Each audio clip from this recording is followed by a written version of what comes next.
But there's a third aspect, so to speak, that kind of helps us to balance things out. And that's exactly what it's about. It's about balance. It's about equilibrium.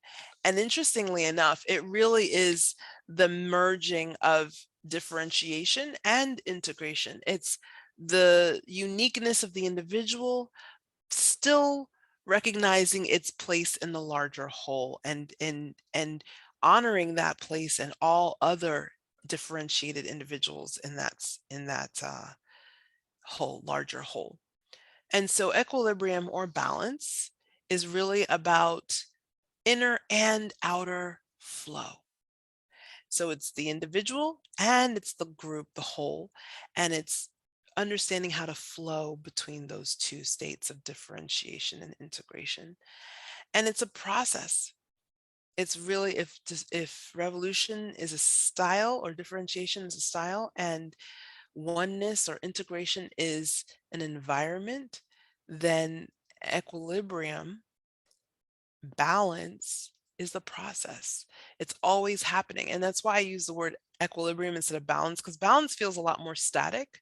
But when you think about equilibrium, it's lots of things happening all the time, but the entire state as a whole being in a state of constant change, and flow in equaling flow out. So let's talk about that a little bit. Equilibrium. Work-life balance is a myth. We've already touched on that. Balance is really a flow in equals flow out model where the only constant is change. So often we see these little seesaws with work on one side and life on the other, and it's just overly simplified. It's not really helpful because that's not how it works.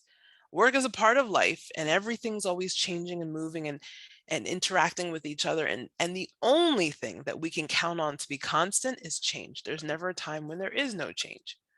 So to deal with such a dynamic system as life, we need to learn how to optimize for flow.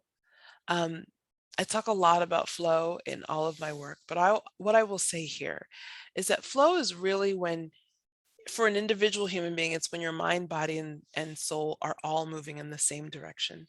You could also think about it in a sense of uh, just being at peace within yourself and also being at peace with what's outside of you as well. That's another way of thinking about it. And that really creates balance. That's what creates equilibrium. That's what creates your ability to be resilient through many changes, because you're expecting that change is always going to be there. Change is the only constant, remember? And so when you're in that, when you have the ability to be in dynamic equilibrium in your life, that's true balance.